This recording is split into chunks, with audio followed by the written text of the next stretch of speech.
Welcome to civil academy. நான் உங்கள் சரவணன். இது வென்று காட்டுவோம் சீரீஸில் ஸ்ட்ரென்த் ஆஃப் மெட்டீரியலில் செகண்ட் வீடியோ. ஃபர்ஸ்ட் வீடியோ பார்க்காதவங்க போய் பாருங்கள். அதில் ஒரு 10 இம்பார்ட்டன்ட் கொஸ்டின்ஸ் நம்ம சால்வ் பண்ணியிருக்கோம். இப்போ வாங்க வீடியோக்குள்ளே போகலாம்.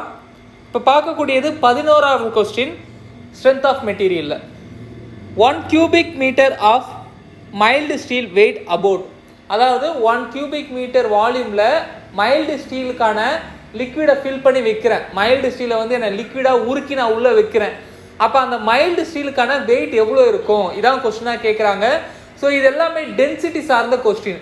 இப்போ வாட்டர் இருக்குது, வாட்டருக்கான டென்சிட்டி என்ன, 1 cubic meter ஆஃப் வால்யூமில் 1000 கிலோகிராம் வந்து இருக்கும் வாட்டர். ஓகேங்களா.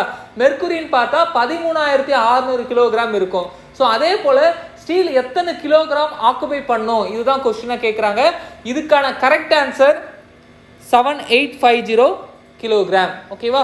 ஸோ இதை பேஸ் பண்ணி எப்படி கொஸ்டின் கேட்கலாம், ஃபியூச்சரில் எப்படி கேட்கலான்றதை நான் சொல்லிடுறேன்.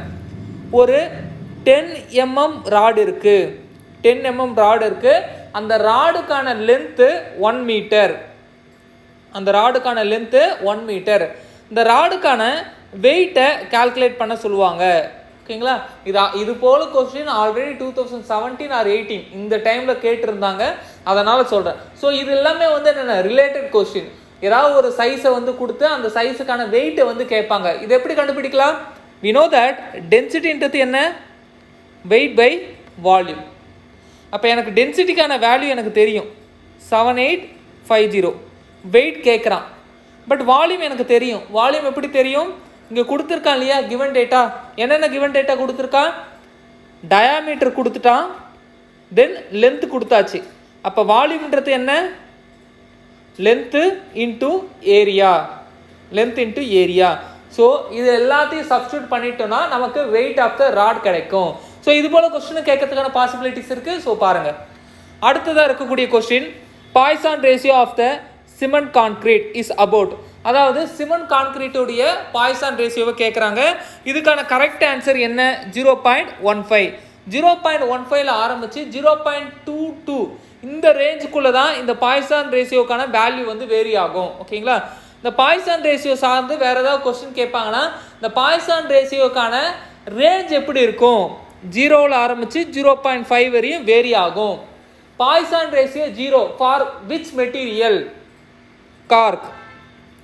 கார்க்குக்கு பாய்சான் ரேஷியோ வந்து என்ன, 0. ஓகேங்களா. இப்போ ஒவ்வொரு மெட்டீரியலுக்கான பாய்சான் ரேஷியோ நம்ம பார்க்கலாம்.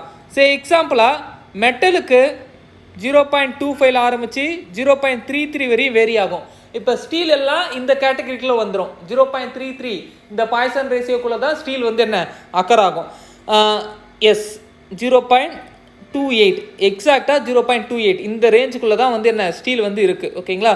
இப்போ கான்க்ரீட்டு நம்ம பார்க்கும் பொழுது, கான்க்ரீட்டுக்கான வேல்யூ பார்க்கும் பொழுது 0.1ல் ஆரம்பித்து 0.2க்குள்ளே வேரி ஆகும். நெகட்டிவ் பாய்சான் ரேஷியோவை நம்ம என்னன்னு சொல்லுவோம், ஆக்சைட்டிக் மெட்டீரியல் நம்ம சொல்லுவோம். ஓகேங்களா. அலுமினியம் அலாய், அலுமினியம் அலாய்க்கு இந்த ரேஷியோ வேல்யூ 0.32 வேரி ஆகுது. அடுத்ததாக இருக்கக்கூடியது கோல்டு. கோல்டுக்கான வேல்யூ 0.42ல் ஆரம்பித்து 0.44 வரையும் வேரி ஆகும். அடுத்ததாக கிளே களிமண் 0.4ல் ஆரம்பித்து 0.49 வரையும் வேரி ஆகும். அடுத்ததாக இருக்கக்கூடியது லெட். ஓகேங்களா. அடுத்ததாக இருக்கக்கூடியது ஐடியல் கேஸில் எது போல் வேரி ஆகும்னா -1ல் ஆரம்பித்து 0.5. இது வந்து ஜென்ரல் கேஸ். 0 to 0.5ன்றது general case. But ideal case வந்து என்ன, நெகட்டிவில் ஆரம்பித்து பாசிட்டிவ் 0.5 வரையும் வேரி ஆகலாம். வேறு ஏதாவது இது கொஸ்டின் கேட்பாங்களான்னா பாய்சான் ரேஷியோக்கான ஃபார்முலா பேஸ் பண்ணி கொஸ்டின் கேட்பாங்க. அதாவது mu which is equal to 3k - 2g divided by 6k + 2g. இந்த ஃபார்முலா பேஸ் பண்ணி கொஸ்டின் கேட்கறதுக்கான வாய்ப்புகள் இருக்குது. இந்த ஃபார்முலாவை எப்படி கொண்டுட்டு வந்தோன்றதை நான் சொல்லிடுறேன். E = 2g 1 + μ E = 3k 1 - 2μ. இது இருக்கு இல்லையா, இந்த 2 ஈயும் நான் வந்து என்ன பண்ணுறேன், கம்பேர் பண்ணுறேன். 2 ஈ வேல்யூவும் கம்பேர் பண்ணி நான் வந்து என்ன கொண்டுட்டு வரேன். எப்படின்னு பாருங்கள். 2g 1 + μ 3k 1 minus 2 mu. இங்கே இருக்கக்கூடிய வேல்யூவை உள்ளுக்குள்ளே நான் மல்டிப்ளை பண்ணுறேன். Again here also.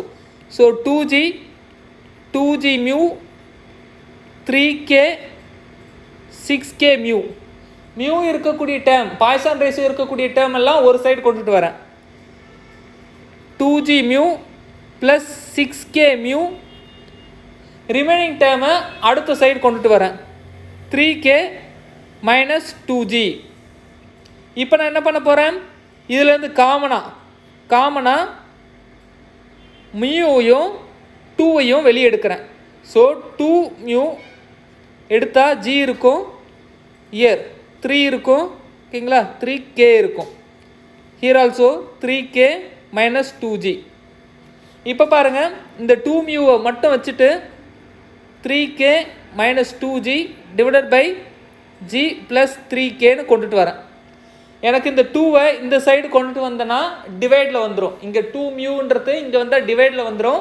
So 3k minus 2g divided by 2g plus 3k. Now இந்த 2வை உள்ளுக்குள்ளே நான் மல்டிப்ளை பண்ணுறேன். மல்டிப்ளை பண்ணி சிம்ப்ளிஃபை பண்ணும்பொழுது 3k minus 2g divided by 2g plus 6k. இது போல் எனக்கு ஃபைனலாக ஆன்சர் வரும். ஓகேங்களா. ஸோ பாய்சான் ரேஷியோக்கான mathematical value, mathematical formula base பண்ணி கொஸ்டின் கேட்கலாம். பாய்சான் ரேஷியோனா என்ன டிஃபைன் பண்ணு கொஸ்டின் கேட்கலாம். ஒரு மெட்டீரியல் கொடுத்து அந்த மெட்டீரியலுக்கான Poisson ratio value, say example concrete, steel, இது போல் மெட்டீரியல் கொடுத்து கேட்கலாம். ஓகேங்களா. ஸோ இதெல்லாம் தான் வந்து என்ன, இதில் பேஸ் பண்ணி கேட்கக்கூடிய ப்ராபபிலிட்டி. அடுத்ததாக இருக்கக்கூடிய கொஸ்டின் பார்ப்போமே. If a composite bar of steel and copper is heated, then the copper bar will be under 2017 JEE கேட்டிருக்கக்கூடிய கொஸ்டின். காப்பர் பாரையும் ஸ்டீல் பாரையும் சேர்த்து நான் ஹீட் பண்ணுறேன். ரெண்டுமே வந்து எப்படி இருக்குன்னா காம்போசிட் மெட்டீரியலாக இருக்குது. ஓகேங்களா. மேலே என்ன இருக்குது, காப்பர் இருக்குது, கீழே என்ன இருக்குது, ஸ்டீல் இருக்குதுன்னு வச்சுப்போமே.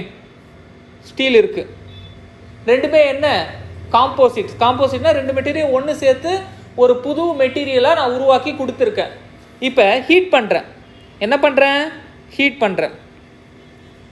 இப்போ ஹீட் பண்ணும் பொழுது காப்பர் பார் எதை ஃபீல் பண்ணும், கம்ப்ரசிவ் ஃபோர்ஸை ஃபீல் பண்ணுமா, டென்சைல் ஃபோர்ஸை ஃபீல் பண்ணுமா, இது போல் கொஸ்டின் கேட்கறதுக்கான பாசிபிலிட்டிஸ் இருக்குது. ஒன்று நல்லா புரிஞ்சுக்கணும். Coefficient of the thermal expansion, இந்த value alpha. What is mean by coefficient of the thermal expansion? ஒவ்வொரு மெட்டீரியலுமே இந்த ஒரு ஸ்பெசிஃபிக் வேல்யூவை வச்சுருக்கோம். இப்போ எக்ஸாம்பிளாக இந்த பேனா இருக்குன்னா இந்த பெண்ணுக்கான மெட்டீரியலுக்குன்னு ஒரு coefficient of the thermal expansion value இருக்கும். 1 டிகிரி டெம்பரேச்சர் இதோட ஈக்குலிபிரியத்தை விட அதிகமாக போகும் பொழுது, ஓகேங்களா, இது ஒரு ஸ்டாண்டர்ட் டெம்பரேச்சர் வரையும் இது ஸ்டேபிளாக ஈக்குலிபிரியத்தோடு இருக்கும். இப்போ அந்த டெம்பரேச்சரை தாண்டி 1 டிகிரி செல்சியஸ் இன்க்ரீஸ் ஆகும் பொழுது இந்த பர்டிகுலர் லென்த் இருக்கக்கூடிய இந்த மெட்டீரியலில் எவ்வளோ லென்த்து எக்ஸ்ட்ராவாக எனக்கு கிடைக்குதோ அதுதான் வந்து என்ன coefficient of the thermal expansion. 1 metre, அதாவது ஒன்ஸ் அகைன் நான் சொல்கிறேன், 1 டிகிரி செல்சியஸ் டெம்பரேச்சர் இன்க்ரீஸ் ஆகிறதுனால 1 மீட்டர் லென்த் இருக்கக்கூடிய இந்த மெட்டீரியலுடைய லென்த்தில் எத்தனை எம்எம் லென்த்து இன்க்ரீஸ் ஆகியிருக்கோ அல்லது டிக்ரீஸ் ஆகியிருக்கோ அந்த வேல்யூ தான் coefficient of the thermal expansion. ஓகேவா. இந்த coefficient of the thermal expansions alpha value aluminium, brass, copper, steel, இதில் அலுமினாவுக்கு அதிகமாக இருக்கும் பிராஸை கம்பேர் பண்ணும் பொழுது, பிராஸுக்கு அதிகம் காப்பர் கம்பேர் பண்ணும் பொழுது, காப்பருக்கு அதிகம் ஸ்டீலை கம்பேர் பண்ணும் பொழுது. அதிகம்னா என்ன அர்த்தம், 1 degree centigrade temperature just increase ஆனாலும் கூட ஸ்டீலை கம்பேர் பண்ணும் பொழுது அலுமினா நல்லா எக்ஸ்பேண்ட் ஆகி நிற்கும், நல்லா எக்ஸ்பேண்ட் ஆகிடும் ஸ்டீலை கம்பேர் பண்ணும் பொழுது. இதுதான் வந்து இதுக்கான அர்த்தம். ஓகேங்களா. அப்போ ஸ்டீலை கம்பேர் பண்ணும் பொழுது காப்பர் வந்து நல்லா எக்ஸ்பேண்ட் ஆக ட்ரை பண்ணும், காப்பரை கம்பேர் பண்ணும் பொழுது பிராஸ் வந்து நல்லா எக்ஸ்பேண்ட் ஆக ட்ரை பண்ணும், பிராஸை கம்பேர் பண்ணும் பொழுது அலுமினா இன்னும் நல்லா எக்ஸ்பேண்ட் ஆக ட்ரை பண்ணும். இதுதான் ஆல்ஃபா வேல்யூ. இப்போ ஆல்ஃபாவுக்கான இந்த இன்க்ரிமெண்டல் வேல்யூ டிக்ரீசிங் ஆர்டர், இதை பேஸ் பண்ணி கொஸ்டின் கேட்கறதுக்கான பாசிபிலிட்டிஸ் இருக்குது. இப்போ இவங்க என்ன கொடுத்துருக்கான், காப்பர் ஸ்டீல் கொடுத்துருக்காங்களா? அப்போ காப்பர் ஸ்டீலில் யாருக்கான coefficient of the thermal expansion value அதிகமாக இருக்கு? காப்பருக்கான வேல்யூ அதிகம். அப்போ காப்பருக்கான வேல்யூ அதிகம், இந்த வேல்யூ அதிகம், காப்பருக்கான ஆல்ஃபா வேல்யூ அதிகம். அப்போ காப்பர் என்ன பண்ண ட்ரை பண்ணும்? நல்லா எக்ஸ்பாண்ட் ஆக ட்ரை பண்ணும். எதை கம்பேர் பண்ணும் பொழுது? இங்கே இருக்கக்கூடிய ஸ்டீலை கம்பேர் பண்ணும் பொழுது. இங்கே பாருங்க, இதெல்லாம் இது ஃபுல்லாகவே வந்து என்ன? Delta L. இப்போ காப்பர் நல்லா எக்ஸ்பாண்ட் ஆக ட்ரை பண்ணும் ஸ்டீலை கம்பேர் பண்ணும் பொழுது. இப்போ ரெண்டுமே வந்து காம்போசிட் மெட்டீரியலாக இருக்குது. இப்போ காப்பர் நல்லா எக்ஸ்பாண்ட் ஆக ட்ரை பண்ணுது. பட் அடியில் இருக்கக்கூடிய ஸ்டீல் வந்து என்ன? அதோட ஒட்டிக்கிட்டு பிடிச்சிக்குது. ஏன்னா இவனுக்கு அந்தளவு ஆல்ஃபா வேல்யூ கிடையாது. நீ எக்ஸ்பாண்ட் ஆகும்பொழுது என்னால் எக்ஸ்பாண்ட் ஆக முடியலன்னு அப்படியே பிடிச்சி இழுக்குது. யாரை? காப்பரை. அப்போ யாருக்கு ஆல்ஃபா வேல்யூ அதிகமாக இருக்கோ அந்த ஒரு மெட்டீரியல் நல்லா எக்ஸ்பாண்ட் ஆக ட்ரை பண்ணும். பட் அதுக்கு கீழே இருக்கக்கூடிய அந்த மெட்டீரியல் அந்த காப்பருக்கு ஈடு கொடுத்து எக்ஸ்பேண்ட் ஆக முடியலன்றதுக்காக அது வந்து அப்படியே இருக்கு. இதனால அந்த காப்பர் மேல இந்த ஸ்டீல் வந்து என்ன? ஒரு கம்ப்ரசிவ் ஃபோர்ஸை கொடுக்குது. அந்த காப்பர் மேல இந்த ஸ்டீல் வந்து என்ன? ஒரு கம்ப்ரசிவ் ஃபோர்ஸை கொடுக்குது. இப்போ இந்த ஸ்டீல் மேல அந்த காப்பர் என்ன ஃபோர்ஸ் கொடுக்கும்? இழுக்கும். நான் நல்லா போவேன், எனக்கு ஆல்ஃபா வேல்யூ அதிகமாக இருக்குது, நான் போய் ஆகணும், அதான் என் நேச்சர் அப்படின்னு சொல்லிட்டு அது மட்டும் நான் அதோட இயல்பில் போகும். நீ வந்து என்னை சுருக்கிற உன்னை நான் வந்து இழுக்க பார்ப்பேன். Something like that. அப்போ காப்பர் மேலே ஸ்டீல் கொடுக்கக்கூடிய ஃபோர்ஸ் கம்ப்ரெசிவ் ஃபோர்ஸ், ஸ்டீல் மேலே காப்பர் கொடுக்கக்கூடிய ஃபோர்ஸ் டென்சைல் ஃபோர்ஸ். இப்போ இங்கே கொஸ்டின் என்ன கேட்குறான்? காப்பர் பார் என்ன ஃபோர்ஸை, என்ன நேச்சர் ஆஃப் ஃபோர்ஸை ஃபீல் பண்ணும்? இப்போ காப்பர்ன்றது கம்ப்ரெசிவ் நேச்சரை ஃபீல் பண்ணும். இப்போ சிம்பிளாக இந்த ஆர்டர் உங்களுக்கு தெரிஞ்சிருந்தால் மட்டும்தான் உங்களால் எக்ஸாமில் ஆன்சர் பண்ண முடியும். அலுமினாவையும் ஸ்டீலையும் கம்பேர் பண்ணி ஒரு கொஸ்டின் கேட்கலாம். ஓகேங்களா? பிராஸையும் காப்பரையும் கம்பேர் பண்ணி கொஸ்டின் கேட்கலாம். இந்த ஆர்டர் உங்களுக்கு தெரியணும். அப்போ யாருக்கான coefficient of the thermal expansions value அதிகமாக இருக்கோ அந்த மெட்டீரியல் நல்லா எக்ஸ்பேண்ட் ஆக ட்ரை பண்ணும். பட் அந்த மெட்டீரியலை எக்ஸ்பேண்ட் ஆக விடாமல் அதுக்கு கீழே இருக்கக்கூடிய மெட்டீரியல் தடுக்கும். ஸோ கம்ப்ரசிவ் ஃபோர்ஸை அந்த மெட்டீரியல் மேலே திணிக்கும். ஸோ யாருக்கு coefficient of the thermal expansion value அதிகமாக இருக்கோ அந்த மெட்டீரியல் கம்ப்ரசிவ் நேச்சரோட அங்கே இருக்கும். ஓகேங்களா? ஸோ இங்கே கம்ப்ரசிவ்ன்ற அந்த ஆப்ஷன் கிடையாது. ஸோ நன் ஆஃப் திஸ் தான். அடுத்ததாக இருக்கக்கூடிய கொஸ்டின் பார்ப்போமா? If a material has identical properties in all directions it's said to be. ஏற்கனவே பார்த்தோம். ஹோமோஜினியஸ்னா என்ன, எலாஸ்டிக்னா என்ன, ஐசோட்ரோபிக்னா என்ன, நன் ஆஃப் திஸ். ஓகேங்களா? இது போல் 4 ஆப்ஷன்ஸ் கொடுத்துருக்காங்க. Homogeneous, isotropic, elastic. இதை பற்றி பார்க்கலான்னு சொல்லியிருந்தேன். சரி, இப்போ நம்ம பார்த்துடலாம். ஓகேங்களா? ஹோமோஜினியஸ்னா என்ன, ஐசோட்ரோபிக்னா என்ன? ஒரு மெட்டீரியல் இருக்குது. ஒரு மெட்டீரியலை நான் எப்போ ஹோமோஜினியஸ்னு சொல்லுவேன்னா, இப்போ நல்லா பார்க்கணும். ஏதாவது ஒரு ப்ராப்பர்ட்டி எடுத்துக்கிறேன். அந்த மெட்டீரியல் சாயிலாக இருந்தால் பர்மியபிலிட்டி கே வேல்யூ நான் எடுத்துப்பேன். அந்த மெட்டீரியல் சாலிடாக இருக்குது. ஸோ சாலிடாக இருக்கிறதுனால மியூ பாய்சான் ரேஷியோ அல்லது யங்ஸ் மாடுலஸ்ன்ற ஒரு ப்ராப்பர்ட்டியை நான் எடுத்துக்கிறேன். இப்போ இந்த மெட்டீரியலில் ஒரு பாயிண்ட்டை நான் கன்சிடர் பண்ணுறேன். இந்த பாயிண்ட்டில் ஒரு எக்ஸ் டைரக்ஷன்ஸில் அந்த யங்ஸ் மாடுலஸ் வேல்யூவும் இன்னொரு பாயிண்ட்டில் சேம் எக்ஸ் டைரக்ஷன்ஸில் எனக்கு கிடைக்கக்கூடிய யங்ஸ் மாடுலஸ் வேல்யூவும் ஈக்குவலாக இருக்கும். இந்த பாயிண்ட்டில் ஒய் டைரக்ஷன்ஸில் கிடைக்கக்கூடிய யங்ஸ் மாடுலஸ்க்கான வேல்யூவும் இன்னொரு பாயிண்ட்டில் ஒய் டைரக்ஷன்ஸில் கிடைக்கக்கூடிய யங்ஸ் மாடுலஸ் வேல்யூவும் ஈக்குவலாக இருக்கும்.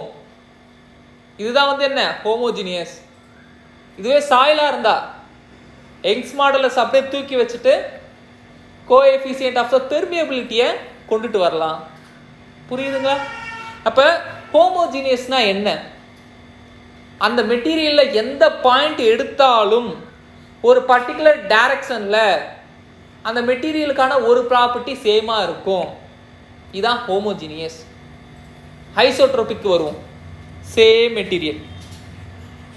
மெட்டீரியல் ஒரு பாயிண்ட்டை மட்டும் நான் கன்சிடர் பண்ணுறேன். அகைன் ஒரு ப்ராப்பர்ட்டி எடுத்துப்போம். யங்ஸ் மாடுலஸ் அந்த ஏன்ற பாயிண்டில் எக்ஸ் டைரக்ஷன்ஸில் நான் கண்டுபிடிக்கிறேன் இஎக்ஸ், ஒய் டைரக்ஷன்ஸில் கண்டுபிடிக்கிறேன் இஒய். ஜெட் டைரக்ஷன்ஸில் கண்டுபிடிக்கிறேன் EZ. இது மூணுமே ஈக்குவலாக இருக்கும். இதுதான் ஐசோட்ரோபிக். ஐசோட்ரோபிக்னா என்ன? இது மூணுமே ஈக்குவலாக இருக்கும். EX, EY, EZ. அப்போ ஐசோட்ரோபிக்னா ஒரு மெட்டீரியலில் எந்த பாயிண்ட்டை நம்ம எடுத்து பார்த்தாலும் அந்த ஒரு பர்டிகுலர் பாயிண்டில் நான் பார்க்கக்கூடிய property means Young's modulus or coefficient of the percolations, permeability, whatever it may be, நான் பார்க்கக்கூடிய அந்த property in all the directions XYZ all the directions same வேல்யூவாக இருக்கும். அதுதான் வந்து என்ன? ஐசோட்ரோபிக். ஹோமோஜீனியஸ் அண்ட் ஐசோட்ரோபிக், இந்த வார்த்தையை நீங்கள் கேள்விப்படுவீங்க. Homogeneous and isotropic. சாயில வந்து என்ன பண்ணுவாங்க, ஒவ்வொரு அசம்ஷனாக படிக்கும் பொழுது, ஒவ்வொரு ப்ராப்பர்ட்டியாக படிக்கும் பொழுது அந்த ப்ராப்பர்ட்டிக்குன்னு அசம்ஷன் இருக்கும் இல்லையா, அந்த அசம்ஷன் படிக்கும் பொழுது homogeneous and isotropic, homogeneous and ஐசோட்ரோபிக்ன்ற ஒரு வார்த்தை வந்து இருக்கும். ஹோமோஜீனியஸ் அண்ட் ஐசோட்ரோபிக்னா ரெண்டும் வந்து என்ன சேர்ந்து வரும். இப்போ இந்த மெட்டீரியலில் சீன்ற மெட்டீரியலில் ஒரு பாயிண்ட் இருக்குது, இன்னொரு பாயிண்ட் இருக்குது, ஒரு 2-3 பாயிண்ட் இருக்குது. இப்போ இந்த பாயிண்டில் எக்ஸ் டைரக்ஷன்ஸில் யங்ஸ் மாடுலஸ் பார்க்குறேன், இந்த பாயிண்டில் ஜெட் டைரக்ஷன்ஸில் யங்ஸ் மாடுலஸ் பார்க்குறேன், இந்த பாயிண்டில் ஒய் டைரக்ஷன்ஸில் யங்ஸ் மாடுலஸ் பார்க்குறேன். இது எல்லாமே சேமாக இருக்கும். ஹோமோஜீனியஸ் அண்ட் ஐசோட்ரோபிக்னா என்ன? ஒரு மெட்டீரியலில் எந்த பாயிண்ட்டை நான் எடுத்தாலும், அந்த பாயிண்டில் எந்த டைரக்ஷனை நான் எடுத்தாலும் அந்த டைரக்ஷனில் இருக்கக்கூடிய ப்ராப்பர்ட்டி இன்னொரு பாயிண்டில் எந்த டைரக்ஷன்ஸ் எடுத்தாலும் அங்கே இருக்கக்கூடிய ப்ராப்பர்ட்டியோட ஒத்து போகும். இது பாயிண்ட்டை பொறுத்து மாறாது, டைரக்ஷனை பொறுத்து மாறாது. புரியுதுங்களா? ஏன்ற பாயிண்ட்ல எக்ஸ் டைரக்ஷன்ஸில் யங்ஸ் மாடுலஸும், 1 மினிட், ஏன்ற பாயிண்ட்ல எக்ஸ் டைரக்ஷன்ஸில் யங்ஸ் மாடுலஸும் பின்ற பாயிண்ட்ல ஒய் டைரக்ஷன்ஸில் இருக்கக்கூடிய யங்ஸ் மாடுலஸும் ஈக்குவலாக இருக்கும். பாயிண்ட்டை பொறுத்து ப்ராப்பர்ட்டி மாறாது, டைரக்ஷனை பொறுத்து ப்ராப்பர்ட்டி மாறாது. இந்த ஹோமோஜீனியஸ் அண்ட் ஐசோட்ரோபிக்னா அங்கே இருக்கக்கூடிய மெட்டீரியலில் எந்த பாயிண்ட் எடுத்தாலும் சரி அந்த பாயிண்ட்ல இருக்கக்கூடிய எல்லா டைரக்ஷன்ஸ்லையுமே அதுக்கான ப்ராப்பர்ட்டி சேமாக இருக்கும். அதே போல் வேற எந்த பாயிண்ட்டை வச்சு நீங்கள் கம்பேர் பண்ணாலும் ஈக்குவலான ஒரு ப்ராப்பர்ட்டியை தான் காட்டும். இதுதான் ஹோமோஜீனியஸ் அண்ட் ஐசோட்ரோபிக். ஓகேங்களா? அனைசோட்ரோபிக்னா என்ன? அனைசோட்ரோபிக்னா இது எல்லாத்துக்குமே வந்து என்ன ஆப்போசிட். ஒரு மெட்டீரியல் இருக்குது, அந்த மெட்டீரியலில் ஒரு பாயிண்ட் இருக்குது, இந்த பாயிண்டில் எக்ஸ் டைரக்ஷன்ஸில் யங்ஸ் மாடுலஸ் கண்டுபிடிக்கிறேன். தென் ஒரு ஆங்கிளோட இன்னொரு இடத்துல நான் யங்ஸ் மாடுலஸ் கண்டுபிடிக்கிறேன். வேறு இடத்துல வேறு டைரக்ஷன்ஸில் யங்ஸ் மாடுலஸ் நான் கண்டுபிடிக்கிறேன். டைரக்ஷனை பொறுத்து அந்த ப்ராப்பர்ட்டி மாறிட்டே இருக்கும். அதுதான் வந்து என்ன? அனைசோட்ரோபிக். ஆர்த்தோட்ரோபிக்னா என்ன? மெட்டீரியலில் பர்பண்டிகுலர், மியூச்சுவல் பர்பண்டிகுலர் டைரக்ஷன் சொல்லுவோம். மியூச்சுவல் பர்பண்டிகுலர் டைரக்ஷன்ஸில் எனக்கு கிடைக்கக்கூடிய அந்த ப்ராப்பர்ட்டி எக்ஸ் மாடுலஸ்ன்ற ப்ராப்பர்ட்டி வேரி ஆகிட்டே இருக்கும். இது ஆல் த டைரக்ஷன்ஸ், இது மியூச்சுவலி பர்பண்டிகுலர் டைரக்ஷன்ஸ். இது ரெண்டுமே ஒன்று தான். அதுக்கான சப்டிவிஷன் தான் இதுன்னுவாங்க. அனிசோட்ரோபிக் உள்ள தான் வந்து என்ன ஆர்த்தோட்ரோபிக் இருக்குன்றது போல ஒரு டெஃபினிஷன்ஸ் இருக்கும். ஓகேங்களா? ஸோ இதுதான் வந்து என்ன பேசிக்காக நம்ம பார்க்குறது. இப்போ என்ன கேட்குறாங்க, ஒரு identical property in all directions. ஓகேங்களா? எல்லா டைரக்ஷன்ஸ்லையுமே வந்து என்ன சேமாக இருக்குன்னா இதை நம்ம என்ன சொல்லுவோம் அப்படின்னு கேட்குறாங்க. அப்போ இதுக்கான ஆன்சர் என்னவா இருக்கும்?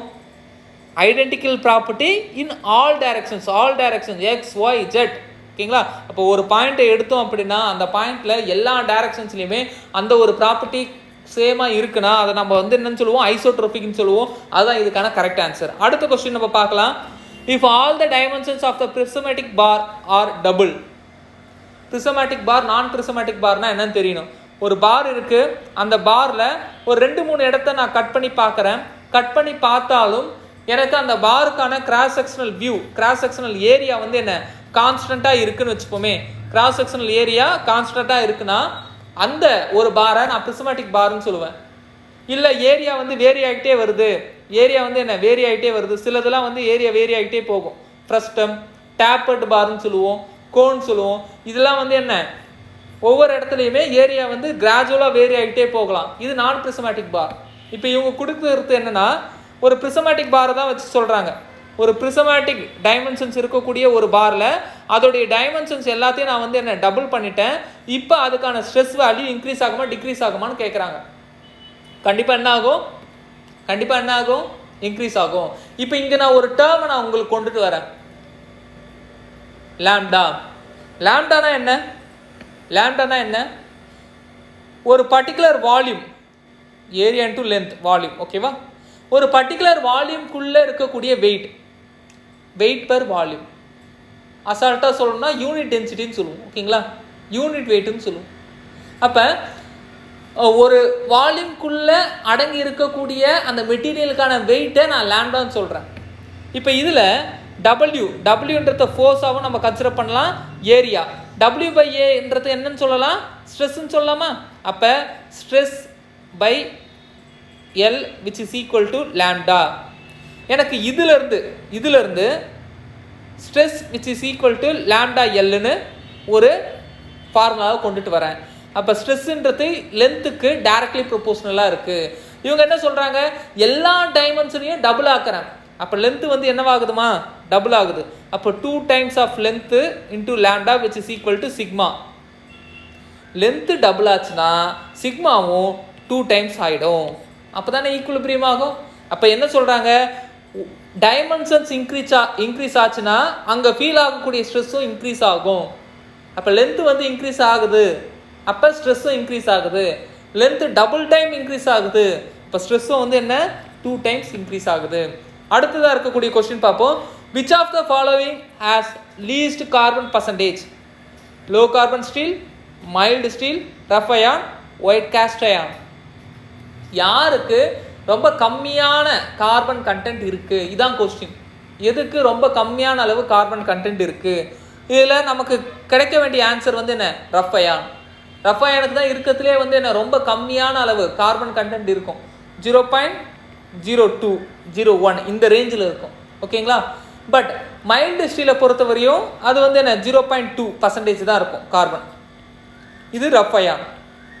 இதில் என்ன பியூட்டினா, இருக்கிறதுலையே கம்மியான கார்பன் கண்டென்ட் இருக்கக்கூடிய இந்த ரஃப் அயான் இதை விட கொஞ்சம் அதிகமாக கார்பன் கண்டென்ட் இருக்கக்கூடிய மைல்டு ஸ்டீல் ரெண்டுத்தையும் நான் வைக்கிறேன். மைல்டு ஸ்டீல் ரெண்டுத்தையும் நான் வைக்கிறேன். இப்போ இதில் யார் அதிகப்படியான டக்டிலிட்டியோடு இருப்பாங்க? போன கிளாஸில் என்ன பார்த்தோம்? கார்பன் கண்டென்ட் இன்க்ரீஸ் ஆக அந்த மெட்டீரியலுக்கான ஸ்ட்ரென்த் வந்து இன்க்ரீஸ் ஆகும். At the same time ductility decrease ஆகும். ஆமாம் ரைட்? இப்போ கார்பன் கண்டென்ட் ரஃப் அயானை கம்பேர் பண்ணும் பொழுது மைல்டு ஸ்டீலுக்கு அதிகமாக இருக்கு. அப்போ ரஃப் அயானை கம்பேர் பண்ணும்பொழுது மைல்டு ஸ்டீலுக்கான ஸ்ட்ரென்த் அதிகம். ரஃப் அயானை கம்பேர் பண்ணும்பொழுது மைல்டு ஸ்டீலுக்கான டக்டிலிட்டி கம்மியாக இருக்கணும். ரைட்? ஆனால் இந்த ஒரு கேஸை நல்லா ஞாபகம் வச்சுக்கோங்க.